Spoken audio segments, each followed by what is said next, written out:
In the chat, if you'd like to, we'd love to hear from you what excuses buyers are giving you for sitting on the sidelines in today's market. And also, I'd love to learn what level of experience we have in the room. So if you've done 0 deals, 1 or more, 12 or more, 16 or more, whatever, category you find yourself in, we'd love to learn more about who's in the room. So in case you're just joining us, this is the renter to owner net worth difference class where we're going to help you get your buyers off the sidelines. We're just going to give it another minute. 20 plus deals. All right, Kent, way to go. So what excuses are you getting? Are you hearing people say, oh, the rates have gone up, I'm going to wait, or I'm hoping properties stop appreciating? Wishful thinking? Yeah, I think that just is primarily the excuse you get at this point. It's easier to stand on the sideline and see what happens in this crazy environment. Yeah, absolutely. So what I have found is that numbers very rarely motivate people to do anything that they don't want to do already. And yet sometimes people make a decision based on not knowing all the information that would go into their decision. So the idea here being is that you're not going to convince people who are not really wanting to be owners. You're not going to convince them by showing them these numbers, but there may be people in your orbit who, if they knew what the cost was of waiting, they might actually say, all right, that decision to wait really isn't the smart decision. The smart decision is to act now. And that assumes that they can find the house that they, want to live in. Another thing is, this doesn't have to be anybody's forever home. This could be a 2 to 3 to 5 year home, and they can convert it to a rental potentially. And as an agent, you can help them do that.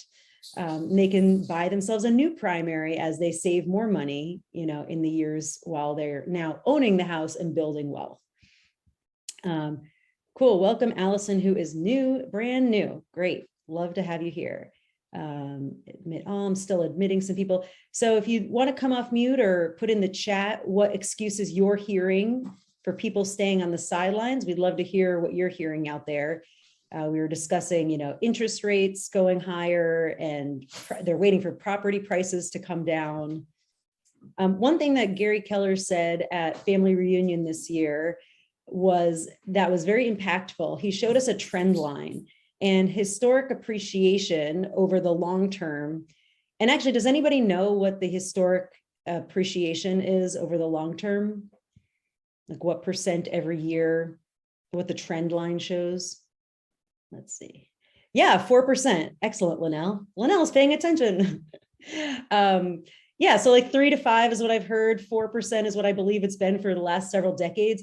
And because the market went so high in the bubble and went so low right after in the late, like 2004, 5, 6 to then 7, 8, 9, we are now just back up at the trend line. So even though we've appreciated, 17%, 20% in the last year or two, we're just catching up to that 4% trend line. So we're not in a bubble. The factors in this market are completely different than the factors that caused the bubble to burst way back then. Between these numbers and helping people understand that prices aren't going to go down, you're just going to keep missing out on appreciation by staying on the sidelines as a renter. Hopefully that'll help you get people off the sidelines. So I am going to share the presentation with you, and feel free. I won't be able to see all your faces while I have this in presentation mode. And let me just actually share my screen. But do feel free to come off mute, ask a question, or if you type it in the chat, Erin, my operations partner, is here and she will call out your question so that I can stop and then answer your question. So welcome to this class. Hopefully this is the class you meant to attend. Let me admit these people. So we already discussed what excuses you're getting for people sitting on the sidelines. So in today's class, we are going to talk about the pros and cons of home ownership versus renting. We'll discuss what is a net worth difference. We'll discuss the 3 categories of money to calculate the net worth difference between a renter and a homeowner. So this is the most critical thing that you need to remember from today, the 3 categories, because when you know each of the 3 categories, you add them all up, that is the net worth difference. We'll also discuss the factors of homeownership and renting that we're not considering when we're doing our calculation. We'll discuss what I call the $1.2 million advantage. And everybody is seeing my screen, right? Okay, great. We'll also talk about how interest rate affects the short-term and the long-term, wealth building of ownership. Sorry, my screen is the long-term benefits of home ownership. And I'll give you some 1 and 30-year examples and teach you how to calculate it yourself. There is a 16-minute video that I won't show today. I will give you the highlights of how to use the tool that I'll give you. But that video, and you'll get access to all these materials after we get the recording back. But that video will really walk you through how to use that worksheet that I've prepared for you. If you want to take down this and put it in your browser, you should be able to then download the PDF of this presentation, the video, that 16-minute video, and then also the equity worksheet that I put together for you. So if you, Erin, would you mind just typing that bit.ly in the chat, and then you can copy that? Okay. All right. So some pros and cons of homeownership versus renting. These should not be foreign to you, but it's worthwhile going over anyway. The con of being a homeowner is your mortgage may be higher than a rent, yet the pro is that your mortgage interest is tax deductible. So if somebody's paying $1,000 a month in rent versus $1,200 in mortgage plus, taxes and insurance, that might be actually the same net take-home pay for the homeowner as if they were renting. So it might equal each other out. The con of homeownership is you're going to pay property taxes and a higher insurance premium than renter's insurance. But then on the pro side, you're building up equity as you pay down your mortgage. So every payment has money going towards principal and money towards interest on your loan. As a renter, your savings and your assets are more liquid. So as a homeowner, your assets are tied up into the home. And yet, as a homeowner, you're getting new equity in the home when it appreciates in value. Renters have the flexibility to up and go anytime they want. You can move yearly if you want. And yet that's also a pro of homeownership is you don't have to move unless you want to, and you don't have all those moving expenses. A con of homeownership is that you have to pay for your own repairs, but a pro of homeownership is you don't have to wait for a terrible landlord to make repairs. And you can decorate how you want to. And if you have roommates, if you're at that stage of life or you have a boarder, you can earn, some cash flow. Any other pros or cons that I didn't mention here that you can think of? Pets, that's a huge one. Yes, pets, absolutely. Absolutely, pets. I'm going to make a note of that, put that down. I can't even believe it. I've always owned like 2 or 3 pets at one time. Absolutely. Any other pros or cons that I didn't mention here? All right. When you go to closing, how many of you have had lenders or the title person look at the total amount that the owner is going to pay or the buyer is going to pay over 30 years and say, oh my gosh, that's such a huge number. Like, don't be afraid. Has anybody experienced that? I see Baja, you've probably experienced that, where they make such a big deal about the interest and the, and the principal that the buyer is going to pay over 30 years. Well, after today, every time a title person says that, say, don't say that anymore, because if you are renting, you're spending all that money and never getting it back. So it annoys me to no end when I hear title people or mortgage people say that. Okay, so what is a net worth difference? The difference between us is the distance between us is the difference. So if you're up $10 and I'm down $20, the difference between us is $30. So that's the net worth difference. And so you basically add what's above 0 to what's below 0. And that's essentially the distance. Does that make sense? All right, hearing no objections, I will move on. Okay, so the 3 categories of money to calculate the net worth difference between a renter and a homeowner are the equity buildup from paying down your mortgage, which you can look at an amortization schedule to figure out every year how much equity you're building up by paying down your mortgage. the second category is the new equity from the house appreciating in value. And again, we talked about 4% being, historical. So 3 to 5% is very conservative. And then the third category is rent paid, never to be seen again. And a 3% annual increase, as I'm using in my examples, is not unrealistic. In fact, people, when they move, they tend to pay a higher jump, I have, witnessed, than if they just stayed in place and the value just goes up, the rent goes up a little bit every year. So looking at that in the net worth, the context of this chart, the homeowner is up by the amount of the mortgage that they've paid down and by the appreciation that they've earned. The renter is down the rent. They're never going to see that again. So the distance between the two is the net worth difference. All right, so factors we're not considering in this calculation is we're not including taxes and insurance because that may be offset by mortgage interest tax deductions. We're not including repairs because we're also not going to factor in the moving expenses a renter might have more so than a homeowner, and the fact that the owner can have pets. We're also not including the buyer's down payment because whether you rent or you own, both parties will still have access to those funds. We're also not including the appreciation on the down payment. In these examples, when I'm talking about the property value or the mortgage, I'm just talking about what's being borrowed. I'm just factoring in a 0% down payment scenario just to keep the math simple. All right, so let's just see where we're at. So if you were to start with $1,000 a month in rent, how much money would you have spent over 30 years in rent? $1,000 a month over 30 years. Type it in the chat what you think. Anybody brave enough to do the math? Jennifer Singley says 360K. I'm assuming that's exclamation point. All right, anybody else think it's 360? Well, it is not 360 because remember, we have to factor in 3% annual increases. Yes, exactly. So when you calculate, you multiply $12,000 a year times 1.03 times 30 times 1.03 times 1.03. The renter will have spent over $570,000 in rent over 30 years. Anybody know offhand how much $1,000 can afford you at 4.5% interest rate? This is not a calculation you'll be able to just do, but I'm curious if anybody knows. It's roughly about 200,000. Okay, I like it. Thank you for guessing, Jen. At 6%, because rates, when I first created these worksheets and the math, the rates around 4.5% were, typical, and then they went even lower. So now I'm adjusting to reflect 6%. And I think knowing the distance, the difference between 4.5% and 6% is so small compared to the gains that it will actually be helpful for you to understand what the math is at 4.5% and what the math is at 6%.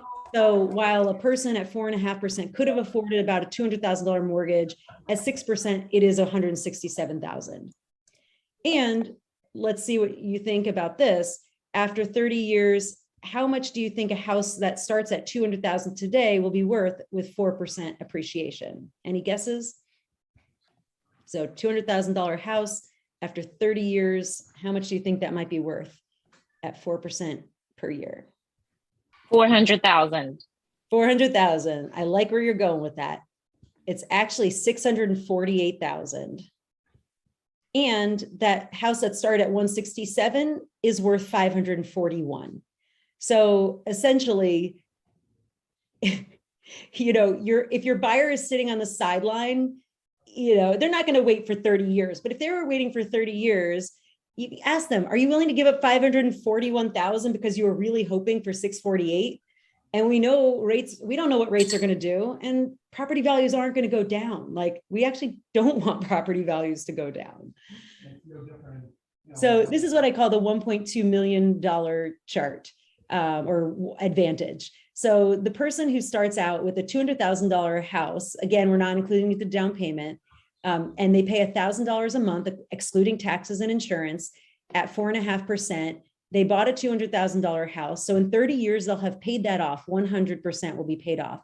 The house will have appreciated $448,000 at 4%. So they will own a property that's worth $648,000.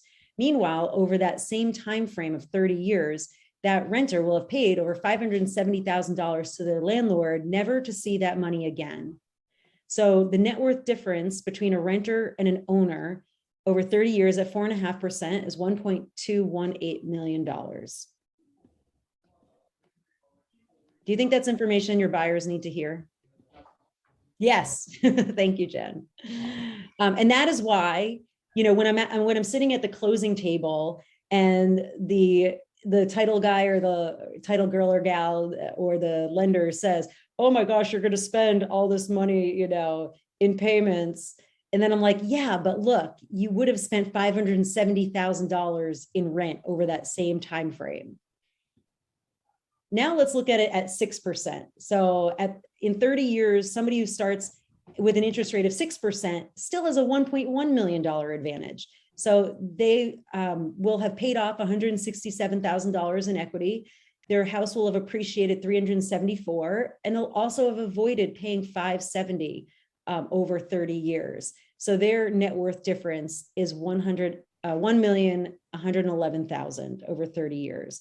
So look at the difference, 1.2 million versus 1.1 million.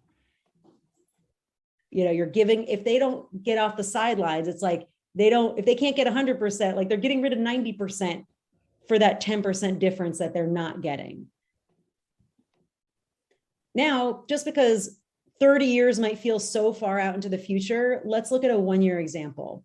So the same buyer who got 4.5% interest, after 1 year, they'll have paid down their mortgage $3,184. And they'll have their house at 4% will have appreciated by $8,000. So they'll be up $11,184. That renter who's paid $1,000 a month is down $12,000. So the distance between them is $23,184. The renter would have to save $932 in this scenario in order to catch up to the buyer who got off the sidelines, got a rate of 6%, and got in a home that they started to own. Who in your world needs to know that? And let's look at it from the 6% example. So even the 6% example, they're building up $2,000.48 in equity in that first year and $6,680 in appreciation. So they're still up over $20,000, almost $21,000 over that renter who would have to save $727 just to keep up, a month just to keep up while sitting on the sidelines. I'd love to hear your reactions to this math. If this is the first time you're hearing it, I'd love to hear what your reactions are. You can come off mute or you can write it in the chat. This is really good to see. I actually saw something on the news the other day that said something like last year when rates were at 4%, if you were to buy a $400,000 house with a 30-year fixed mortgage, in total, by the end of the loan, you'd be paying like $488,000.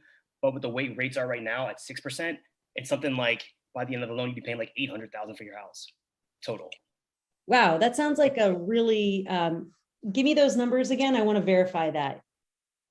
If you bought a house at $400,000 and it was a 30-year fixed rate at 4%. Okay. In 2020, the total over the loan would be like $488,000. Okay. But if you were to do it at like 5 or 6%, you're paying like double over the loan of what your house is actually worth or what you pay for it. Okay, we're going to use that. We're going to look that up because I want to show you how to look this stuff up so you can verify it for yourself.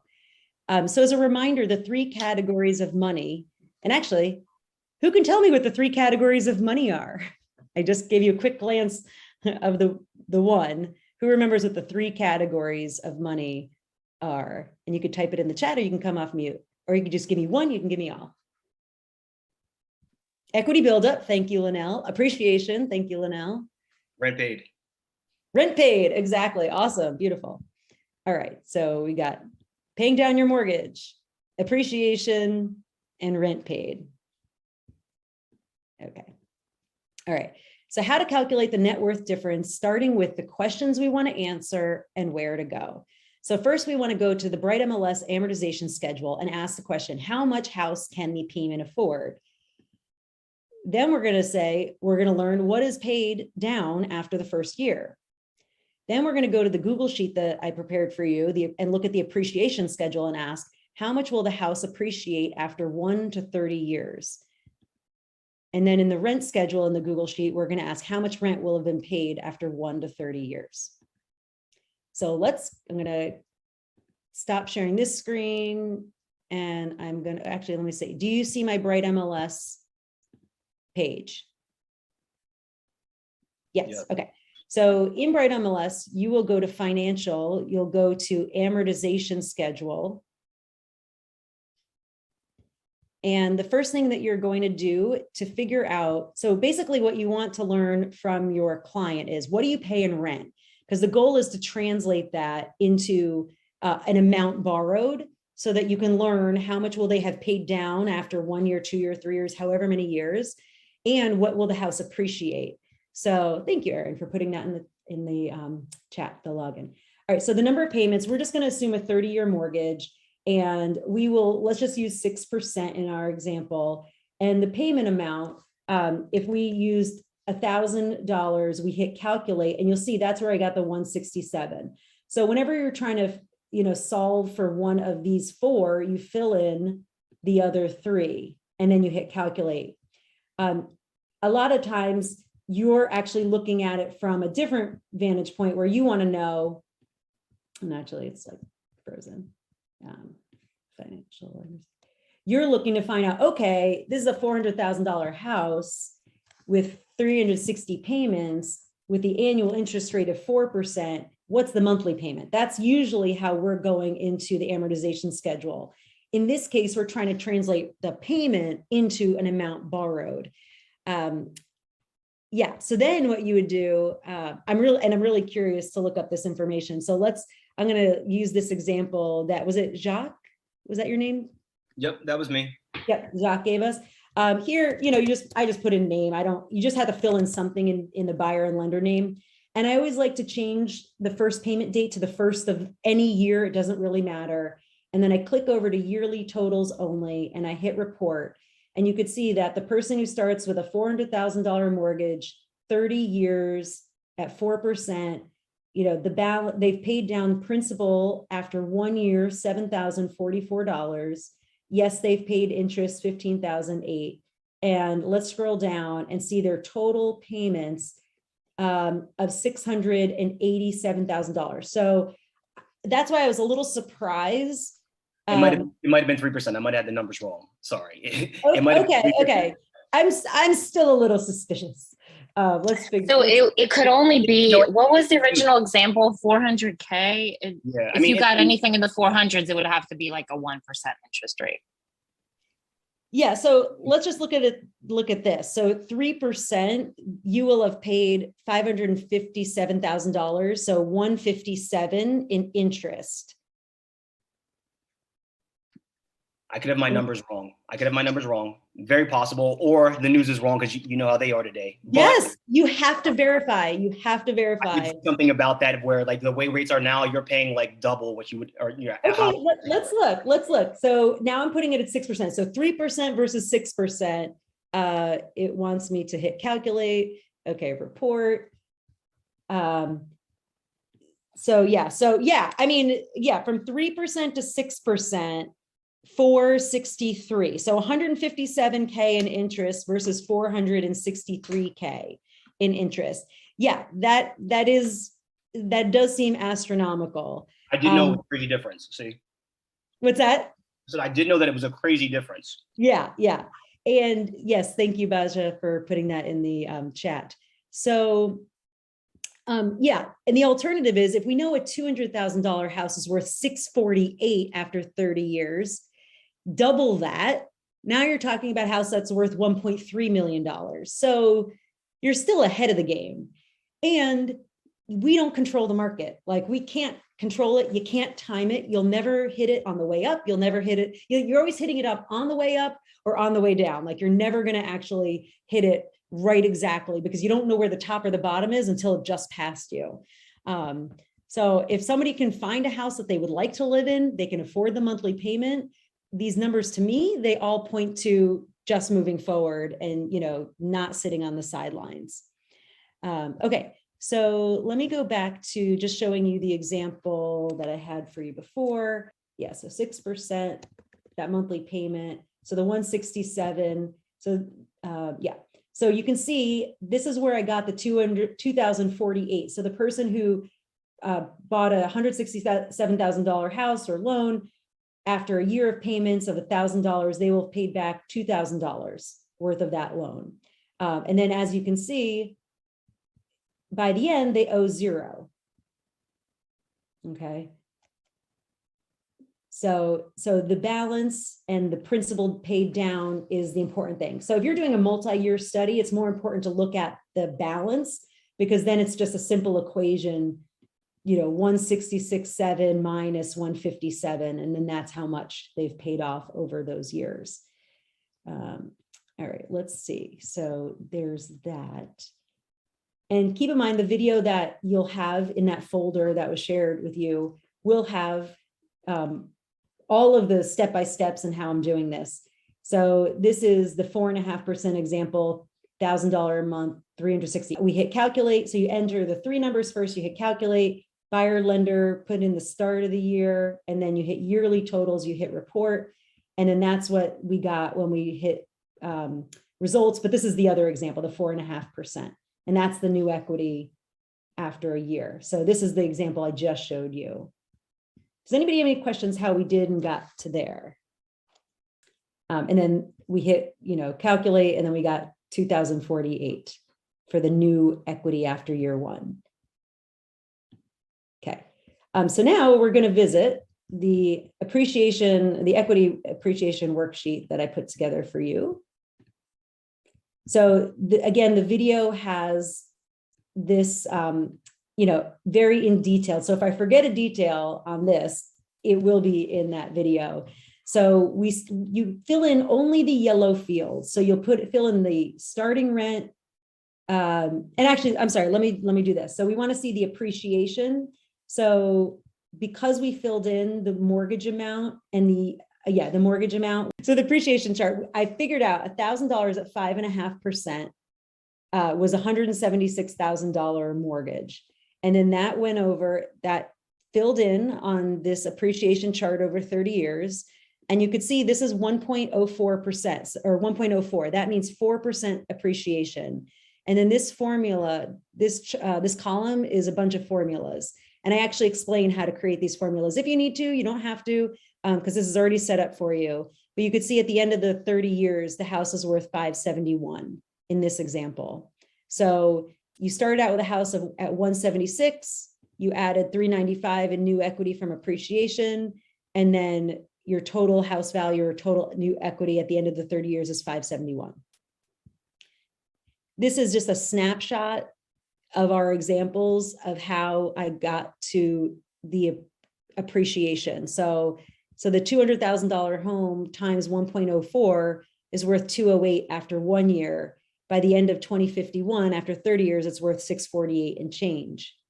The $167,000 property started at 167. After 1 year, it was the balance was 173, and then by the end of 2051, 30 years later, it was worth 541. So let me just go back to the spreadsheet. So the manual way of figuring out appreciation over 30 years is to multiply the base number, by 1.03 or 1.04 30 times. The easier way is to have, the starting amount filled in here and use this formula to see how much that property is worth over 30 years. Any question about this appreciation chart? And keep in mind, this 176 is filling in from this page here. So you don't want to fill it in here because that'll break the link. Now, the rental appreciation chart, you can just, you don't have to fill in the starting rent because it's actually drawing from the first page here. And you can see it's multiplying it by 12 for 30 years. And you could see the rent per month, is going up by 3% every year. And this is assuming 3% increases every year. So if you wanted to try out 10%, or excuse me, 10%, you just do 1.1. If you wanted to test out 5%, 1.05. But again, I think it's more powerful when we use a really conservative number like 3%. And then you can see the total amount of rent paid after 30 years is $570,000 and change. Okay, I'm going to go a little bit more into depth how to fill that out, but I want to get through some of these slides before we do that. All right, so this is just a visual representation of what I just showed you at 3% interest. It's $12,000 for the first year, and after 30 years, it's $570,000 and change paid over 30 years in rent. Okay, so to sum up, so who would like to tell me again? Not Linnell and not Jacques. I think it was the two of you knew exactly what the 3 categories are. Who could remind me what the 3 categories are? I remember one is equity buildup, and I think the other is appreciation. Yeah, so equity buildup has 2 subcategories. So one equity buildup is appreciation. Who remembers what the other equity buildup is? Paying down the house. Yes, paying down the house. And it's funny because I always think of equity buildup as paying down the mortgage, but technically it's appreciation is also added equity. So I think of paying down the mortgage and appreciation are 2 types of equity. And then what's our 3rd category? Stacy, Allison Campbell in the chat says rent paid. Rent paid. Thank you, Allison. Thank you, Erin. So in this example, the person who is buying that $167,000 mortgage or house after 1 year has paid down their mortgage by over $2,000, and over 30 years has paid down the balance of $167,000. And the person who paid 4.5% interest, paid it down over $3,000 and paid down their $200,000 mortgage over 30 years. For appreciation, that 6% buyer who had the $167,000 house, they earned $374,000 worth of appreciation, and the 4.5% buyer earned $448,000 of appreciation.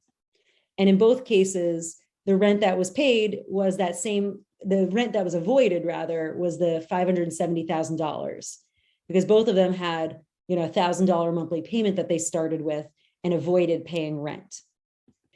So I just wanted to remind you, now that we have put, to put it all together, the 3 categories, you can see at 6%, that buyer with $1,000 a month payment bought a $167,000 house or mortgage.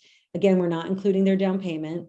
And they will have earned that equity over 30 years by paying down their mortgage and earn that $374,000 in appreciation and have avoided paying that $570,000 to their landlord. So thus earning them a $1.1 million advantage, a net worth difference over 30 years over the renter who had that same starting monthly payment. And then just that 1 year. Do you have a person in mind that you can think of that might be interested in learning this for themselves? Stacey, my question to you would be, how do you even engage in the conversation? What's the script? Because somebody would be just like, well, I'm just looking to rent. Like, can you just find me some properties to rent? And they're not even trying to have the conversation. So I would want to know if they're interested, if they were interested to buy. It would be more important to know if they had been interested to buy. And then to try to get them to stop renting. So, if they say, I would just want to wait a year, I guess the starting point will be, what are you hoping will be different in a year from now? What are you hoping is going to be different such that by waiting, you'll be better off? Well, I'm hoping rates go down and, I hope prices come down, so then the question might become, what if I could show you how you actually might build more wealth by buying today than waiting? Would that be of interest to you? Would that benefit you to look at the numbers, in detail? Because chances are they're going off their gut. If they're not committed to buying, there's no getting them off the sidelines. But if they had any inkling they wanted to buy, but they're just hesitating, they're waiting for a change that's just not going to happen, that's when I think you're going to have more impact. Does that sound helpful? Yes, thanks. Okay, cool. All right, so this video is in the actual folder, and Erin is awesome and just copied and pasted the folder link again that has everything in it. And yeah, I want to run through. I don't want to show you the slides because I think it's more powerful to actually go through the MLS to show you how to do it. So let me just get that screen. Okay, you can see my MLS, right?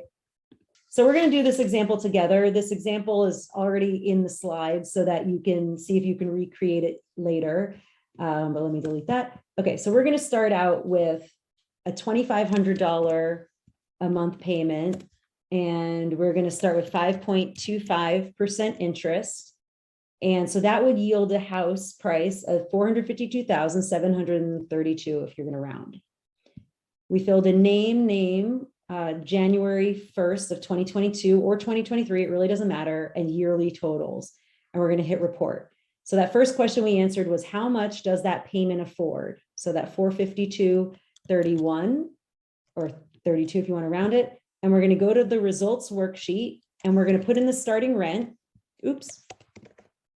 which will also be the starting mortgage. We're going to put in the interest rate, and then we're going to copy and paste that mortgage amount that we just got from the MLS. And then the next thing that we're going to copy is, what do they owe after 1 year of payment, 1 year worth of payments? All right. 40. Now I feel like I need to put the cents in here. Okay. Okay. So after 30 years, they'll have paid off their mortgage. So they'll owe nothing, right? After 1 year, when you subtract 446 from 452, which is the formula that's already built into here, you'll see that they'll have built up equity of $63.83 and 76 cents after just 1 year. After 30 years, they'll have paid down the original mortgage. So that formula, again, because it's in white, is already built in. The new value from appreciation after 1 year is $18,109. Whoa, where did that come from? Oh, let's go over here. Look, 452 copied itself from the first page. And because we had a 1.04, it's automatically calculating every year's worth of value increase by that 1.04. So that you could see by the end of 30 years, it's worth 1.468388. Now, remember, there's two categories of equity in that 1.468 valuation. And that is the original mortgage amount that they paid down. That was that, purchase price, and the new equity from appreciation. So this is just pulling from the starting mortgage. This is pulling from the ending value minus the original mortgage. And then this is just adding them back up together and should be the same as what's down here. Okay, so after 1 year, yes. So after 1 year, you can see 470 minus 452 is roughly $18,000. And that is what we've earned after just 1 year of appreciation. And the new value from appreciation after 30 years is drawing from the next page, that $1.015 million valuation. And then the rent paid over 12 months, this is drawing from the starting rent times 12. And then the total rent paid after 30 years of $1.4 million is drawing from this page. So the $2,500 starting rent is drawing from page 1, the results worksheet. You can see 1.03% is the, 1.03 is the factor because it represents 3% annual increases. And you can see the total every year, the monthly and then the total. And then when you add it all up, how much rent they've paid after 30 years. So 1.427. So that is going to there. So the bottom line is the homeowner is up $24,000 because of, after 1 year, because of their equity buildup in terms of paying down their mortgage and also from appreciation. I want to make sure that's clear. Okay, cool. And the renter is down 30,000. So that is a net worth difference of almost $55,000 for that renter who's sitting on the sideline. You know, they would have to save over $2,000 a month in order to catch up with the person who bought the year ahead. And then over 30 years, hypothetically, if somebody stayed a renter for 30 years, the difference would be $2.895 million.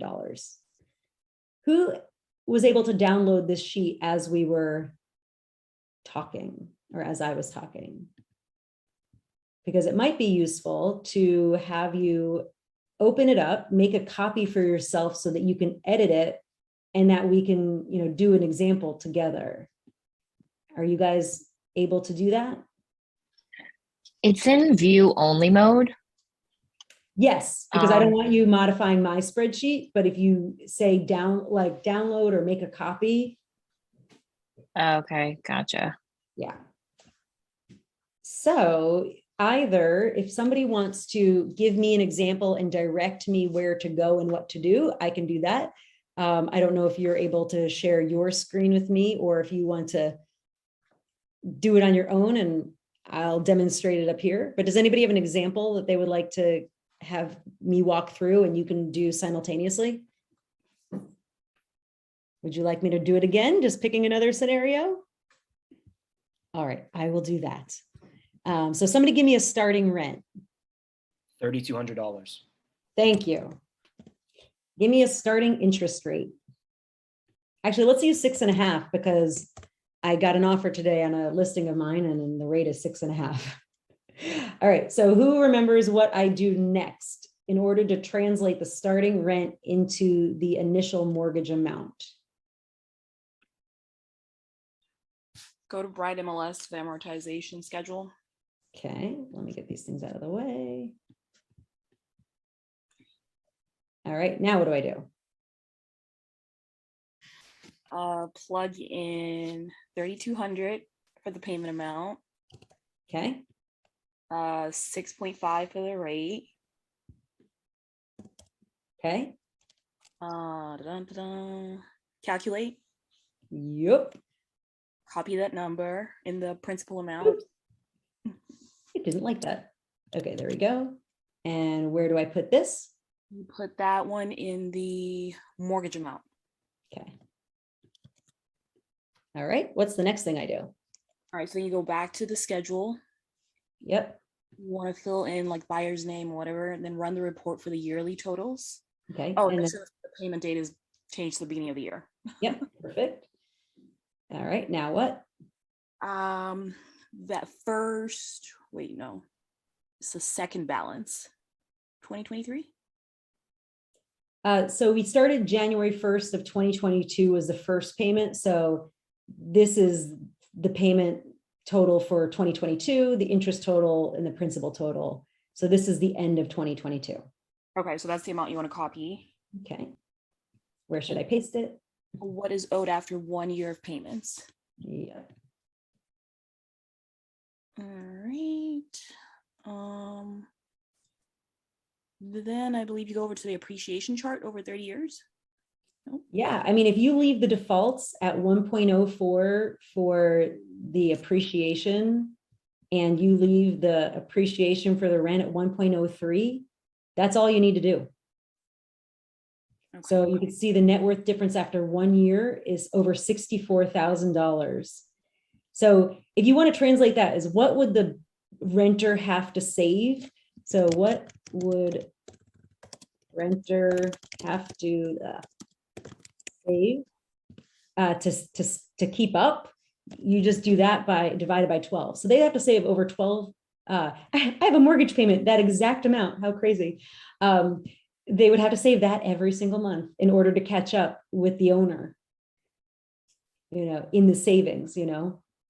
So, and then over 30 years, it's $3.468,000 $3.68 million over 30 years.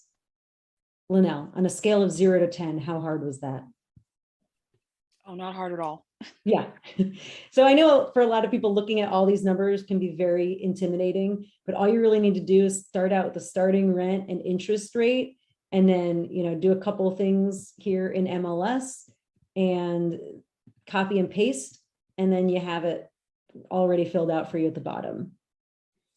Who would like to walk me through this a second time?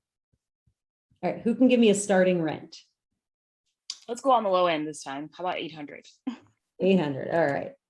So what interest rate do we want to use? Let's go with the current one. All right, 6.5. Now what do I do? The amortization schedule. Okay, what do I do here? Plug in, change the 3,200 to 800. Calculate. Oof, okay. Now what do I do? Copy that number, the 126.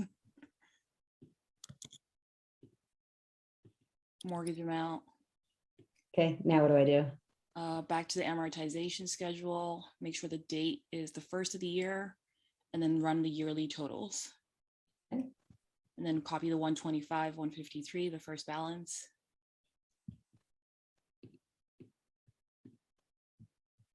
What is owed after 1 year? All right, and then assuming everything else is the same,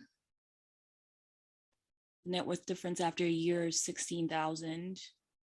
After 30 is 867,000. And what they would Yeah. have to save every month is 540. Yep. Cool. So let's get back to the slideshow. We are wrapping up. All right. So these were all the assumptions and all the numbers that we grabbed and filled in on that sheet. And ultimately, this was the summary of the net worth difference for that person. So ask yourself, who in your world needs this information? And who might be tempted to get off the sidelines if you ran their scenarios? So if you've attended any of my classes before, I always like to find out ahas from people. So if there's a couple people that can share some ahas, some things that were impactful for you or what you might do with this information, I would be grateful. So come off mute. I'd love to hear your voice. It was the amortization schedule for me in Bright MLS. Great. What did you learn that was new? Just that it even exists and that you can use it. Okay, great. Awesome. Yeah, and kind of to Jacques' point before, verify, somebody gives you numbers that you can actually calculate yourself. It's definitely worth it to run it yourself. What other useful tip or aha did you have? I think that it was helpful to see that you're still, even in the market today, you're still better off buying, even though it seems that it doesn't seem that you're getting less house than what you actually can afford. And I think a lot of people are scared of that, but you're still, you're renting, you're taking a loss. Yeah, exactly. And anybody else want to share an aha or something that was useful? Or how they'll use this? I'm wondering if this is another way you can maybe have a seller hold on to their property. I don't know if we're trying to do that. If we show them how much rent they could collect this way. It's a different way of looking at it, but yeah. Yeah. Well, see, the thing is, there's a whole blockage. We want to be the fiber that moves things along. So if somebody wants to sell, we want to help them sell so that somebody could buy their house, and keep things moving along. We have this market is what it is because we have a shortage of homes. Right. But then you have those impossible sellers that are so stuck in whatever the market is coming out of as far as the over ask prices. And that is obviously slowing down now. Inventory is sitting on the market a little longer. You're seeing a lot more price drops. And then they're just in their head, they're stuck on that top number. Yeah. No, I've had 2 sellers recently, kind of get on the tail end, they weren't quite ready when it was exactly hot. And they've, first of all, they thought maybe their house was worth 100,000 more than I said we could start at. And we lowered it by another 50. And now we got another offer that's lower than that. And, there's a micro markets for different kinds of houses.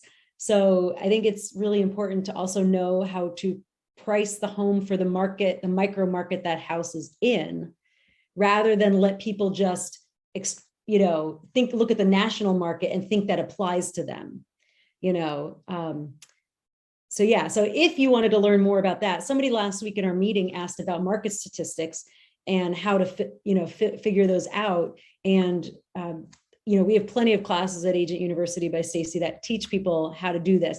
But the more you know how to calculate yourself, the more, the better advisor you'll be, and the more easily you will, be able to get your sellers to, if they really want to sell, to do the right thing. Because if they hold on to that property, that's a whole nother suite of problems potentially. And any benefit they might hope to realize, if they don't sell within the next 3 years, now they own an investment and they're not going to exclude capital gains. So that's a whole nother conversation that I call, is this a 2-year plan or a 20-year plan? Whether you're going to sell it now or rent it, if you're going to hold on to it for 2 years or 20 years, because there's a big difference. Any other questions, comments, concerns, ahas, anybody would like to share before we close it out? It's 1:57. This is Basha. I think one of the aha moments I had was, and renters think of numbers in terms of their monthly payment, but they rarely think of what am I going to put out for the whole year? And even at $1,000 a month, that's over 2 years. You're putting out $24,000 just gone like that. Yes. And I think it's in our duty to let them know, like, even if you have to sell this in 2 years, you're out $24,000 just like that with $1,000 rent. And that's almost impossible to find now anyway, $1,000 rent. Yeah. They're just much, much higher. So you're just throwing away tens of thousands of dollars rather than just taking a little bit of a risk. If you were to buy, then you have to move in 2 to 3 years. You end up almost in the same spot. Totally. And to your point, which I had made earlier, is that, this doesn't have to be your forever home. You can convert this to a rental after a couple years. I always discourage, if people come to me and they want to rent or they want to buy a house and live there for 2 years and sell it. I don't think that's a great idea. I think it's risky because real estate is really much better over the long term. But to your point, if you've been paying down your mortgage, you might just be at net zero because, closing costs for a seller about, 7 to 9%. So, the appreciation of 4% is basically going to cover that. But you have closing costs on the front end, but there's the loss of rent you'll never get back. So I haven't done quite the math on that, but you're right. You might just balance it out.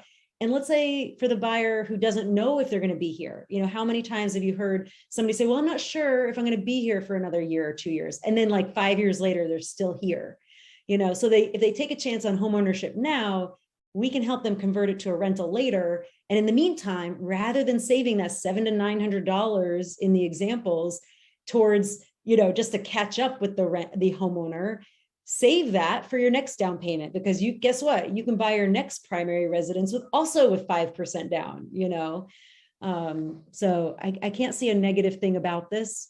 As a landlord of 20 years, I always encourage people, hey, like, let's make this a rental. Let's do that. And if they don't want to, great, I'll help you sell it. And then for those people as buyers on the sidelines, like I'll walk you through it. It's not as scary as you think it is, and that's our job, to help people explore all their options and help them figure out what's right for them. So thank you for that, Basha. I really appreciate that comment. I don't know if you brought this up before I come in, but I'm on the Elkine Property Group, and we were talking this morning about adjustable rate mortgages. Yes. I know we brought that up the other day at the team meeting, but that seems like a really good option right now. And, absolutely. You can always Yeah. refi. Thank you for bringing that up. People can always are scared of that. And sorry, go ahead. I was just saying people that are scared of rates continuing to grow, but you can always refi if you have to. Yeah, absolutely. And they've always said, get the term of the years, the fixed rate based on how long you'll have that loan. A lot of people refinance well before they move out anyway. So if you think you're buying a house, for 10 years, you might refinance in 5 anyway. So like you said, like if you get that adjustable rate, 5, 7, 10 years, you could take advantage of those lower rates. So I'm glad you brought that up. And that is a great way to close out our class. So thank you, everybody, and have a great day.